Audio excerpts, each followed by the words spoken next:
거룩하신 하나님 아버지, 오늘도 주 예수 안에서 성령의 인도하심으로 아버지 뜻대로 쓰임받게 하시니 참으로 감사합니다. 나는 부족하고 무능하지만 아버지 뜻을 잘 깨닫고 증거하게 하사 말씀을 녹음하게 하소서. 많은 영혼들이 상고하며 깨닫고 그들에게 생명의 양식이 되게 도와주시고 하나님을 정말 영광스럽게 하며 주 예수를 증거할 수 있는 많은 영혼들이 아버지 나오도록 성령으로 역사하시고 주관하여 주시옵시고, 오늘도 부족한 종 녹음 마치는 그 시간까지 오직 성령의 역사로 말씀의 지혜와 지식과 능력을 다하여 주시고 아버지의 뜻을 증가할 수 있도록 인도하여 주시옵소서. 감사드리며 예수 이름 받들어 기도합나이다. 아멘.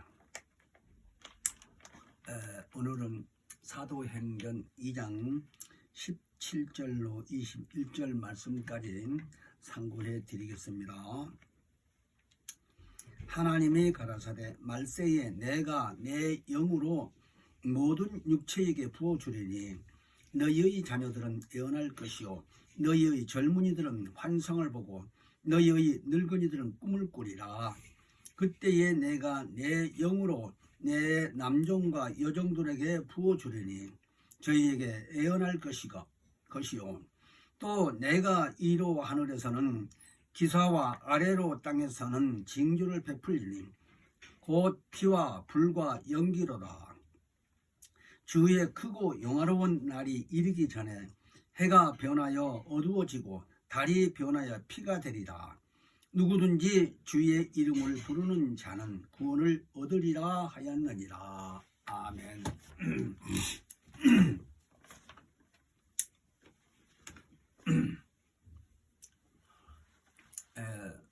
사도행전 2장 17절 말씀으로부터 21절 말씀까지 상고해 드렸는데, 그 17절에 보시면은 하나님이 말세에 내가 내 영으로 모든 육체에 부어주리니 라고 말씀을 기록하셨습니다.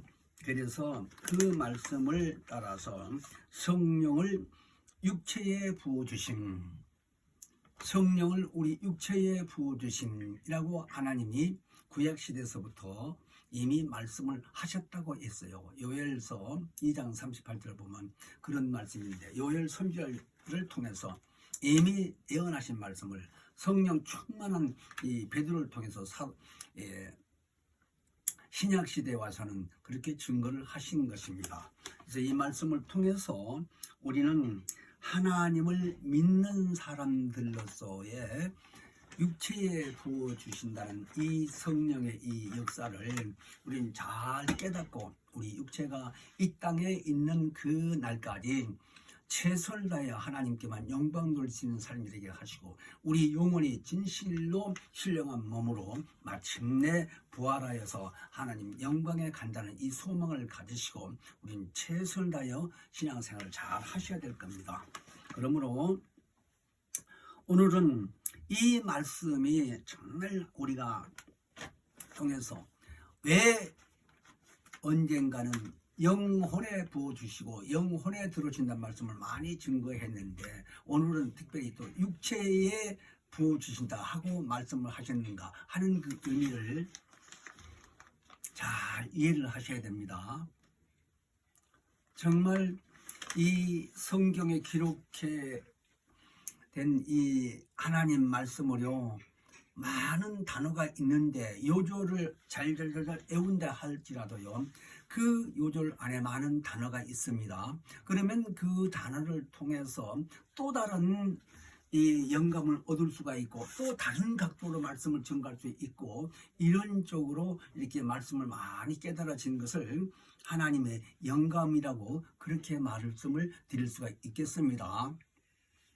그래서 제 입장에서도요, 제가 지금 말씀드린 대로 우리가 처음에 배울 때는 우리 영혼에 성령이 오셔서 우리와 함께 계신다는 말씀으로 많이 듣고 배우고 증거했는데, 오늘 이 말씀을 우리 육체에 부어주신다고 하는 말씀을 그냥 여사로 지나갔어요. 성경을 보고 이렇게 읽고 그렇게 증거할 때도요, 여사로 우리 육체에 이렇게 얘기했는데 그 육체의 의미가 왜 그랬을까 하는 거예요. 여러분들 이렇게 말씀을 자주 반복한 말씀으로 전해드린 것은요, 왜 육체에 성령을 곧 하나님의 영을 부어주신다고 했을까 하는 겁니다. 그래서 우리는 하나님을 믿고 섬기는 이 신앙생활을 하고 있는데, 정말 우리가 마음을 다하고 뜻을 다하고 성품을 다해서 최선을 다해서 하나님을 섬기되, 왜 하나님을 본 사람이 없다고 그랬잖아요. 근데 그 보이지도 않는 그 하나님을 섬긴다는 것 자체가 믿지 않는 사람으로 인해서는요, 웃을 수밖에 없어요. 이상한 사람들을 보는 거거든요. 하나님 계시다고 이 얘기를 하게 되면. 근데 믿지 않는 사람들도요, 예를 들어서 나 시골에서 농사일을 할 때 보니까요, 비가 오지 아니하고 가물어서요, 모든 못 심을 정도로 우리 가물고 그랬을 때에, 하나님 비 좀 내려달라고 하늘 쳐다보면서 그렇게 얘기한 사람들 나 많이 봤습니다. 어른들이 그때 그러더라고요. 근데 막연하게 남들이 하니까 그냥 무엇인가 좀 잘 되게 하기 위해서는요, 하나님 나 좀 이렇게 도와주세요 하고 하늘 허공을 대고요, 그렇게 말하는 사람들이 많이 있어요. 근데 우리는 그렇게 신앙생활을 하는 게 아니고, 그뿐만 아니라 또 의식적으로 우리가 신앙생활을 하는 게 아니라, 의식이라고 하게 되면요, 어느 종교인들 막론하고 다 의식이 있습니다. 그러니까 이 장엄하게 어떤 예의를 갖춘다는 의미를 말하는 겁니다. 의식 그러면요. 근데 우리는 의식이 아니라 하나님이 신으로서 우리에게 알려주신 그 의미를 계시라고 하지요. 하나님이 우리에게 계시하셨다고, 보여주셨다는 말입니다. 보일 시자 10개자 그래야지 계시 그럽니다. 한문으로는. 그래서 우리에게 직접 신이 보여주시고 들려주기도 하고, 이런 것을 가리켜 얘기인데, 그러니까 종교적인 입장에서 의식을 가지고 한다는 것 자체는요, 잘못하면 그것을 섬기는 일이 될 수밖에 없어요. 가령 교회 안에서도요, 기독교 안에서도 저 봤습니다. 그 강대상 아래 목사님들 서서요 설교하는 그 강대상이라고 그러지 않습니까? 그 강대상 위에다가요, 성경을 펼쳐놓은 교회도 있어요. 몇 장 며칠을 펼쳐놨는지 모르죠. 내가 거기 올라가서 보지는 않았으니까. 그 다음에 그 옆에다가 또 구약시대처럼요, 촛불 7개를 켰는데, 지금은요 세상이 발전해가지고 전기불 스위치 넣으면요 불이 딱 켜지게끔 만들어 놨더라고요. 실제 촛불을 켜는 게 아니고. 그뿐인가요? 천주교를 가봤더니요, 그 전에 이 벽에다가 성모 마리아라고 하는 상을, 마리아죠, 마리아, 성모 마리아라고 하는 것 자체는 예수를 출생케 하신 분이기 때문에 이제 성모 마리아 이렇게 얘기를 하는데요, 성당에다 그런 것도 많이 붙여놨을 뿐만 아니라 또 천주교에 나가는 성도들의 가정에서 보면요, 앞에다가요, 그 문 앞에다가 마리아상을 이렇게 걸어놨어요. 부모님들 사진표를 걸어놨단 말입니다. 근데 가정 예배를 드릴 때 보니까요, 예배를 그 앞에서 무릎 꿇고 기도하면서 이렇게 성부, 성자, 성령의 이름으로 기도합니다 하는 의미로 이렇게 딱 하는 천주교들 하는 방법이 있잖아요. 그렇게 하는 걸 내가 많이 봤어요. 그래서 그 성모 마리아가 대단한 분으로 인정합니다. 예수 어머니라고 해서요. 그래서 성모라고 그러는 거예요. 거룩하다, 이거 예수가. 그런 의미를 존칭하면서 그 모친이라는 거예요. 그렇게 의식을 하는 사람들이 많이 있는데, 그래서 그렇게 하는 사람들 마음속에는 그 보이는 그 말하자면 사진이고 어떤 그림이고 이런 말을, 만일에 성경을 거기다 이렇게 올려놨다면 그걸 성경에 대고 이렇게 할 거 아니냐고요. 그런 게 의식이에요. 근데 그런 의미로 우리는 신앙생활을 하는 게 아니고, 계시, 하나님이 우리에게 알려주신 그 어떤 뜻을 계시라고 한다면 그 계시를 우리 마음속에 가지고 있으면서 그것으로 인해서 하나님을 잘 섬긴다는 의미로 말씀 생각나게 하는 거예요. 그러니까 그런 의미로 우리는 신앙생활을 하여야지. 그렇지 아니하게 되면요, 구약 시대에 보게 되면 사울이라는 이스라엘 초대 임금이 있었습니다. 사울 왕이라고. 근데 이 사무엘이 쓴 이 사무엘상 하 이 전체를 내용 보면요, 그런 내용을 많이 썼는데 어떻든 15장 22절로 쭉 보게 되면요, 사울에 대해서 책망이라고 할까요? 알려주는 겁니다. 사무엘 선지자는 선지자로서 예언도 하고 이렇게 하다 보니까 임금도 그들의 입에서 나온 말을 믿고 순종하는 때가 있어요.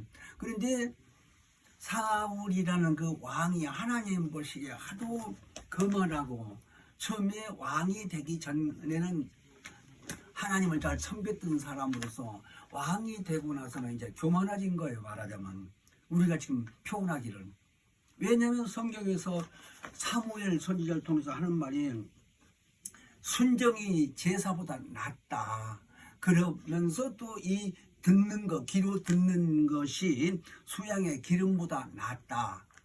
이런 말씀을 하시면서 이는 거역한 것이 사술의 죄와 같고 또 마음이 완고한 것은 사신의 우상에게 절하는 죄와 같다 그랬습니다. 그러니까 사술이고 사신이고 하는 말은, 사술이라고 하는 말은 신들 내가지고 어떤 술수로 하는 걸 말합니다. 그러니까 무당이 귀신들 내가지고 점치고 하는 그런 의미예요. 직금으로 말하자면. 그리고 사신이라고 하는 말은 귀신을 직접 이제 사신이라고 그랬는데 그 사신의 우상에게 섬기는 죄와 같다라는 거예요. 말씀 순종하지 않고 완악한 마음, 완고한 마음은 그렇다고 하는 거예요. 사울에게 그런 걸 지적을 했습니다. 그러고 나서 사무엘 하는 말이, 사울 왕이 하나님을 그렇게 싫어하기 때문에 하나님도 사울 왕을 왕이 되지 않도록 버렸다라고 한 겁니다. 그들이 사무엘상 16장 31장을 쭉 가지고 보면요, 결국 그 사울 왕이 그 이스라엘 나라하고 이웃 나라하고 전쟁이 벌어졌을 때 전쟁터로 갔습니다. 근데 자기만 간 게 아니라 자기 세 아들 다 함께 갔다는 거예요. 근데 아버지하고 세 아들하고, 그러니까 사부다이가 함께 전쟁터에 나가서 죽었단 말입니다. 그런 내용들이 써져 있습니다. 그러니까 지금 우리 신약시대에서 보면요, 우리 믿는 자들에게 히브리서 1장 14절에는 하나님이 천사들을 보내주셨다는 거예요. 구원 얻은 후사들을 위해서 우리에게 하나님의 자녀의 신분으로 우리가 신앙생활을 하고 있지 않습니까? 이런 사람들에게 하나님께서 천사를 보내주셨다는 거예요. 그러니까 지금 우리가 신앙생활을 하면서 우리 교회에서는요, 미혹의 영, 귀신 이런 내용을 잘 알고 있잖아요. 영적 존재들에 대해서. 믿는 사람들도 귀신이 어디 있어? 요즘 세상에 라고 얘기를 하는데요. 기독교인들도 그런 사람들 많이 있어요. 근데 성경을 몰라서 그런 거죠. 어쨌든 우리에게 지금 보내주신 이 천사들을 통해서 우리가 천사들을 섬기는 게 아니라 우리는 하나님의 자녀의 신분이에요. 하나님의 자녀의 신분으로서 하나님의 말씀을 순종하고 믿음으로 이렇게 하나님께 영광 돌리는 삶을 살아야 되는데, 잘못하다 보게 되면 눈에 보이는 것으로 그걸 착각해서 의식적으로 말하자면 섬기게 된다 이거예요. 마음속에서. 아까 그 의식에 대한 말씀을 잠깐 드리는데요, 천주교 말을 해서 죄송한데요, 그들은 실제 성모 마리아를 섬기고 있으니까요. 내가 직접 봤어요. 한두 번이 아니라. 그런 입장에서요, 실제로 한번 물어봤습니다. 왜 그렇게 성모 마리아를 섬겨야 되느냐 하니까 예수를 낳지 않느냐는 거예요. 그러니까 아들보다 엄마가 더 우위라 이런 의미요, 말하자면. 그게 사람의 생각이지 뭐예요. 자, 그래서 이런 말씀을 드리는 것은요, 이 사울 왕이 하나님의 말씀을 잘 듣지 아니하고 순종을 아니해서 결국 전쟁터에 나가서 죽게 된 의미는 하나님이 그 왕을 버렸다라는 거예요. 무서운 얘기 아니에요? 그러므로 우리는 이 육체에 있는 기간 동안에 하나님을 잘 섬기고 살면은 하나님이 히브리서 1장 그 기자에게 통해서 기록한 말씀대로 천사들을 보내서 우리를 섬기라고 보내주셨다 이 얘기예요. 그래서 천사들이 지금 공중에서 날아다닐 정도로 이렇게 초월한 시간을 초월한 존재이지만 우리의 종이라니까요. 우리는 하나님의 아들의 신분이고요. 이 차이를 아셔야 돼. 그렇다고 해서 천사야 이러다 이거라 이런 얘기는 아니고요. 안 보이잖아요. 왔는지 안 왔는지. 그러나 성경이 말씀하시기를 우리는 하나님의 자녀의 신분입니다. 그래서 우리는 이런 내용을 봤었을 때에 우리 자신의 의지가 참으로 중요해요. 우리 인격이 중요하다 이 말입니다. 우리 생각 자체가 성경 앞에서 어느 쪽으로 기울어질 것이냐는 거예요. 그래서 우리 의지 자체가요, 인격이라고 하는데 이 인격 자체가 하나님 보실 때 정말 마음을 다해서 하나님을 섬기며 모시는 마음 자세로 육안으로 하면 안 보여도요. 그렇게 신앙생활을 하시고 우리가 아니면 마음이 변해서요. 육체의 소욕만 앞세우고 이렇게 살다 보게 되게 되면 가짐된 신앙생활이 되겠지요. 이런 마음을 하나님이 다 보고 계신단 말입니다. 그래서 우리는 하나님 앞에서 성경을 열심히 배우고 또 성경을 많이 읽고 이러다 보면 성경 말씀이 기억나지 않겠어요. 그래서 은혜 받고 깨달아진 이런 말씀은 하나님의 성령이 자꾸 생각나게 하신다 이 말입니다. 그 사람 믿음을 보고. 그래서 성경에는 약속이라고 그래요. 하나님의 말씀하신 이 언약을 약속. 그러니까 약속이라고 하게 되면 우리나라에서도 많은 기업가들이 있는데 그전에는 지금은 그런 약속어음이라고 하는 말을 잘 쓰지도 않는 것 같고 잘 그런 시대가 아닌 것 같아요. 내가 지금 사업을 안 해봐서 모르겠는데 그전에는요 사업가들이 약속음이 날짜가 다 돼가는데 아주 몸달아해요. 그 돈을 마련하지 못하고 줄 수 있는 입장이 아니면은 그러면 약속이 딱 끝나버리고 날짜가 지나면 그냥 끝난다는 거예요. 그래서 사업 망한 사람 많아요. 약속음을 지키지 못해서 그렇게 됐다고 하는 말 내가 들었습니다. 그런 것처럼 약속이라고 하게 되게 되면 사람끼리 언약하고 어떤 글자를 써서 계약한 이런 것들을 말을 한다면 하나님이 성경을 기록해서 우리에게 주신 거라면요. 이 약속음과 같이 아주 깊이 생각을 해봐야 되는데 그런 사람의 차원하고는 비교할 수가 없지만 예를 들어서 이렇게 말씀드리는 겁니다. 그래서 창세 전부터 계획하신 그 언약, 계획하신 그 뜻, 창세 전에 계획하신 것을 하나님의 뜻 가운데 계획한 모든 것을 인간이 알기나 했겠어요? 근데 성경에 보면 창세 전이라는 말이 있기 때문에 그래서 창세 전부터 계획하신 그 뜻을 품 안에 있는 그 말씀이 앞으로는 인자로 올 것이다 라고 생각하시고 보낼 것이다 생각하시고 그 인자 안에서 예수 그리스도 안에서 우리 믿는 자들을 하나님의 자녀의 신분으로 곧 아들의 신분으로 약속했다라는 거예요. 이해가 되세요? 약속음이 아니요. 알아듣기 하기 위해서 약속음이죠. 하나님이 약속음 우리에게 준 게 아니라 당신 뜻이 계획하기를 예수 그리스도 안에서 우리를 자녀의 신분으로 언약했다라는 거예요. 그러더니 그 계획이 쭉 와서 창세기에 아브라함 믿음의 조상이라는 아브라함에게 하는 말씀이 내 후손을 통해서 대적의 문을 얻는다고 창세기 22장 27절을 보면 그러니까 마침내 그 뜻이 이루어지셨는데 예수가 성령의 역사로 마리아에게 탄생하시고 그리고 33년 동안 이 땅에 사시면서요 그 사는 동안 복음 전하면서 마귀 만나서 심판했잖아요. 마태복음 4장에 보면 그 말을 하시는 거예요. 창세기에서. 그러면 1500년 이후의 사람인데 예수가 올 시대는 역사적으로 그 이전에 한 2000년 가차이 말입니다. 전에 언약하신 말씀이 이루어진 거예요. 그대로. 그러고서 예수가 이제 고난 받으시고 부활하시고 가신 후에 그 보좌에 앉아 계셔 성령을 보내주신다고 하신 그 약속대로 또 성령이 오셨잖아요. 그리고 이제 남은 것이 예수가 다시 오셔서 우리를 신령한 몸으로 부활시켜서 데리고 가는 것만 남은 거예요. 지금 말하자면. 그런데 그 시기가 오기 전에 오늘 말씀은 말세의 하나님께서, 그러니까 말세라는 그 시기는 예수님이 이 땅에 오셨을 때부터 말세라고 했다 이거예요. 그러니까 신이신 하나님은 시간 개념이 필요가 없지요. 초월하신 분이니까. 근데 우리 입장으로서 역사적으로 약 한 2000년, 2020년도니까 금년이.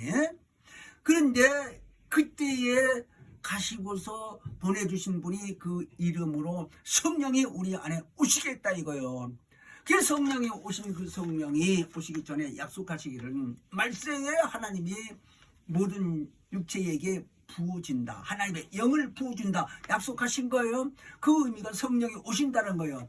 근데 왜 육체에다 부어주냐 하는 거예요. 그 의미를 오늘 잘 아셔야 됩니다. 아까 제가 서두에도 그랬어요. 우리 영혼 안에 성령이 오셔서 우리 영혼 안에 같이 우리하고 있으면서 우리 인격을 지배하시고 말씀을 깨닫게 해주시고 한다는 말을 많이 들었잖아요. 근데 오늘은 왜 육체에다가 부어주신다고 하는 거예요. 이 의미 속에 엄청난 뜻이 있습니다. 그래서 우리는 믿음이라고 하게 되게 되면 하나님으로부터 계시를 받은 것을 믿음이라고 했는데 정말 육체에 있는 이 기간 동안에 우리의 믿음, 하나님으로부터 간섭을 받고 있느냐, 또는 우리의 행동이 하나님으로부터 감시를 받고 있느냐, 이거 참 깊이 생각을 해봐야 됩니다. 스스로가 신앙생활을 하면서 하나님 앞에 간섭을 받고 있는 거냐 믿음이. 그러니까 네가 교만하고 자만하고 게으르고 안하고 이런 식으로 하는 거 다 아신다 이거예요. 뿐만 아니라 우리가 행동할 때요 하나님 앞에 감시, 그러니까 감시란 말이 무섭잖아요. 보고 계신다는 얘기예요. 안 보이는 분이 나를 지금 보고 계신다는 이 얘기입니다. 그러니까 요셉 같은 그 훌륭한 분은요 이스라엘 민족들로 하여금 국무총리 입장까지 출세한 분이 자기 민족을 다 흉년에 살리기까지도 했고요. 그런 유명한 사람 아닙니까? 그 사람이 자기 형들로부터 애굽 사람한테 팔려갔을 때에 그 사간 사람의 부인이 의 요셉을 보고 너무 탐이 나가지고 나하고 가늠하자고 붙들는 게 하는 말이 요셉이야. 내가 하나님 앞에 번제할 수 없다고 그랬어요. 누구 앞에? 하나님 앞에. 하나님 지금 보이나요? 근데 신앙이 그렇게 좋은 요셉이니만큼 하는 말이 내가 하나님 앞에 어떻게 가늠할 수 있느냐는 식으로 뿌리치고 도망갔습니다. 그런데 그 여자가 옷을 붙들고 안 놔주는 말이에요. 옷도 그냥 팽개치고 도망갔어요. 그랬더니 남편이 오니까 거짓말해서 구호받친 겁니다. 당신이 사가지고 온 이스라엘 사람이 나를 겁탈하려고 했는데 내가 소리 지르니까 도망갔다고 증거를 대고 옷을 가지고 있다는 식으로 해서 감옥에 또 보냈어요. 이런 내용이 있지 않습니까? 창세기 보면. 자, 왜 이 얘기를 하느냐? 그런 의미가 감시요. 그 요셉의 실제 여자가 가늠하자고 붙들고 했지만 그런저런 이 마음을 행동을 통해서요 행하는 모든 이 행동 자체가 하나님 앞에 다 보고 있다고 하는 것 자체를 깊이 생각을 한번 해보자 이 얘기예요. 어떤 마음을 갖겠습니까? 사람들이 엎드려서 기도할 때 하나님께 기도할 때만큼 가장 정직한 말로 정직한 이 단어로 사용하면서 기도하지 않겠어요? 그런데 그 기도가 끝나면 또 육체의 소에게 앞서서 세상에서 이렇게 살고 있는 동안에요 거짓말도 하고 사기도 치기도 하고 뭐 별 생각 다 하잖아요, 사람이. 그런 것을 감시를 받는다고 한번 생각해 보십시다. 무섭잖아요. 그래서 성경은 말하기를 정말 우리가 이 땅에 사는 이 육체의 기간 동안에 하나님 말씀이 아까 얘기한 대로 약속 어음보다도 더 엄한 약속이다라는 의미를 확실히 이해를 하시고 깨달아져야 됩니다. 그래서 로마서 8장 32절에 보면요, 하나님께서 자기 아들을 아끼지 아니하시고 모든 사람을 위하여 내어 주시니가 어찌 그 아들과 함께 모든 것을 우리에게 은사로 주지 아니하시겠느냐 그랬습니다. 그러니까 이미 약속하신 그 계획대로, 당신이 계획하신 그 이 경륜대로, 계획 뜻대로 아들까지 보내서 희생하셨다 이거요. 그런 입장에서 우리가 구하고 우리가 그 말씀에 순종하게 되면 무슨 은사든지 주지 아니하시겠느냐라고 하신 말이에요. 그러므로 우리는 하나님의 이 약속을 아무나하게 주신 것이 아니다. 정말 믿음 수준이 그만큼 하나님께 인정받을 수 있느냐 하는 겁니다. 그러니까 오늘 이 본문의 사도행전 2장 17절에 하나님이 말세에 내가 내 영으로 모든 육체에 부어주려니 하는 이 말씀을 우린 깊이 알아야 돼요. 그래서 갈라디아서 5장 17절에는 사도 바울이 거기서도 기록을 한 말씀이에요. 육체의 소욕은 성령의 소욕을 거스린다고 그랬어요. 그러니까 육체의 소욕, 하고자 하는 이 소욕이 자기의 그 마음속에 의지가 없겠습니까? 근데 그 육체에 하고자 하는 이 소욕 자체가 하나님의 성욕을 거스린다고 했어요. 왜 그러냐? 그 답이 로마서 8장 7절에 보면 기록되어 있다 이거예요. 육체의 생각은 하나님과 원수가 된다는 거예요. 그러니까 육체로만 말하자면 그렇다 이 말이에요. 육체에는 이 보이는 것이고 연약하고 그렇게 만들어 놓은 솜씨가 하나님의 솜씨 아니에요. 그런데 왜 그렇게 만들어놨나요? 그래서 육체는 예수님 이 땅에 계실 때에 살리는 것은 영이요 육은 무익하니라 라고 말씀하신 거예요. 그러면서 내가 너에게 이런 말이 영이요 생명이라고 알려주셨잖아요. 요한복음 6장 63절에. 그러니까 이런 의미를 복합적으로 성경을 통해서 잘 알게 되게 되면 왜 육체에다 부어준다 하는 말이 결정적으로 잘 알게 되실 겁니다. 그러므로 사람이 이 육체가 있는 이 기간 동안에는 하나님을 만나는 이 기회가 되는 겁니다. 그 의미를 만난다는 의미를 잘 이해를 하셔야 돼요. 그러니까 신앙이 아무리 좋고 한다 할지라도요, 육체의 기간 동안에 하나님을 만나지 못하면 그 이상은 하나님 섬길 수가 없고 만날 수가 없어요. 의미를 잘 알아야 돼요. 왜? 사람은 육체가 보이는 이 사람이라고 하게 되면 그 안에 영이 있고 혼이 있고 그렇습니다. 그래서 성경에 말하기를 데살로니가 전서 5장 23절에 하나님이 친히 너희로 온전히 거룩하게 하시고 그랬습니다. 온전히 거룩하게 구별시켰다 얘기입니다. 육체 있는 동안에. 그래서 또 너희 온 영과 혼과 몸이 우리 주 예수 그리스도 강림하실 때까지 흠이 없게 보존하기를 원하노라. 그러니까 하나님이 이 말씀을 기록한 것을 그냥 읽고 넘어가는 게 아니라 그 몸 안에 영혼이 있고 혼이 있다 하는 겁니다. 전체 합해서 몸이죠. 몸이라고 하죠. 육체라고 하죠. 근데 이 육체가 몸이 있는 이 기간에 하나님께 철저히 회개할 수 있다라는 거예요. 회개하지 않으면 절대로 하나님을 만날 수 없으니까요.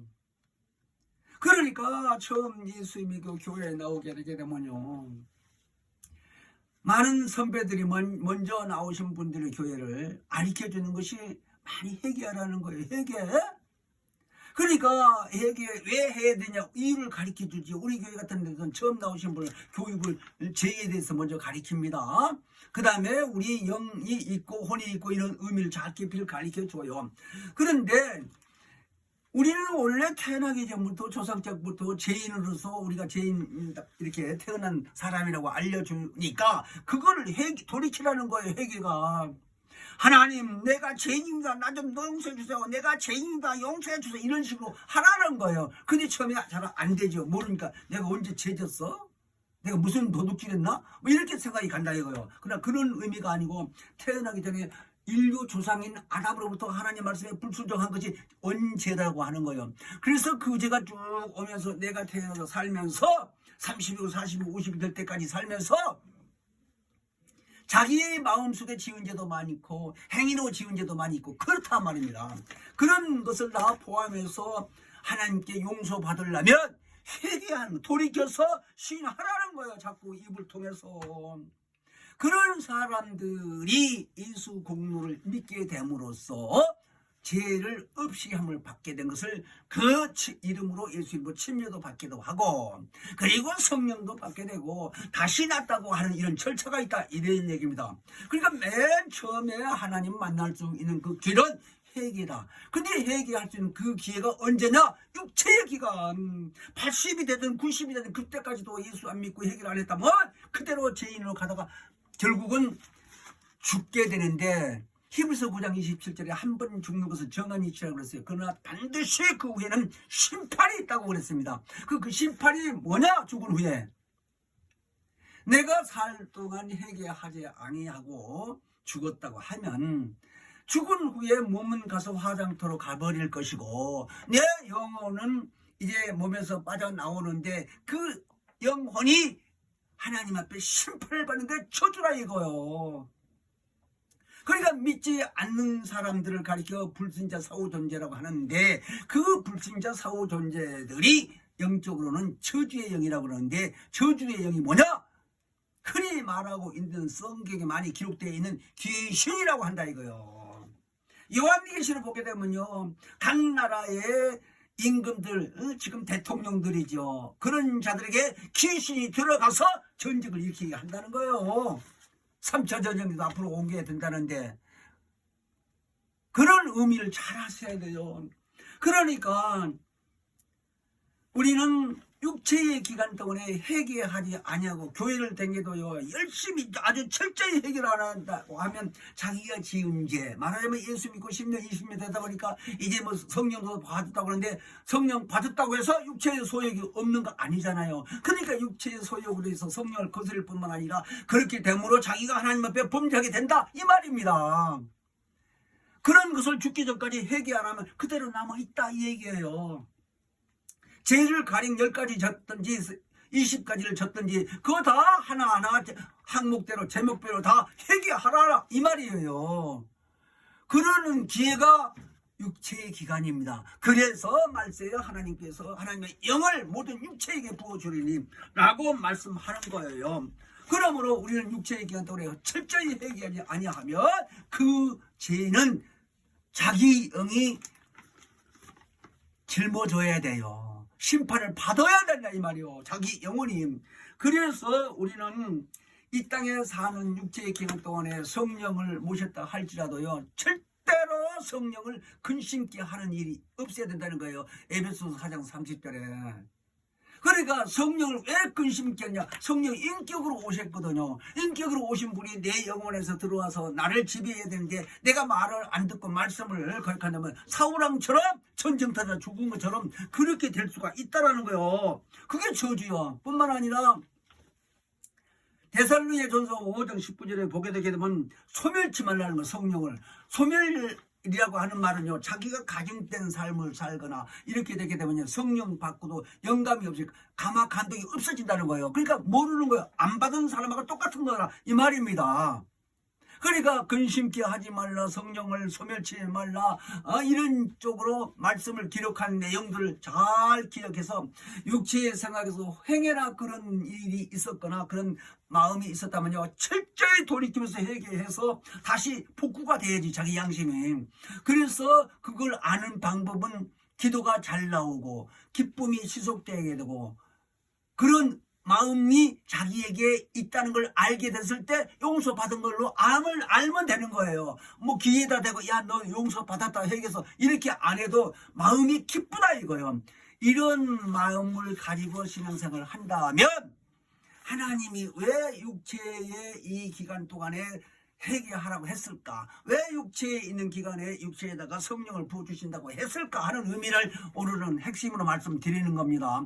그렇게 하시고 우리는 앞으로 남은 육체의 기간 동안에 철저히 회개하면서 내 양심이 깨끗하고 성령의 충만함을 살면서 하나님 영광을 위해서만이 의의 병기로만 쓰임받게 해달라고 예수에 한번 부르시고 기도합니다.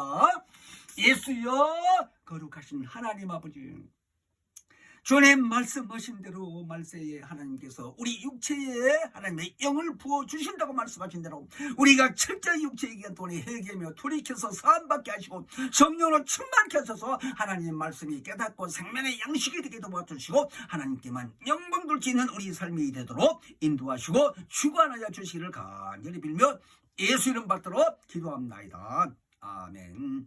하늘에 계신 우리 아버지여, 이름이 거룩히 여김을 받으시며 나라 임하옵시며 뜻이 하늘에서 이룬 것 같이 땅에서도 이루어지시다.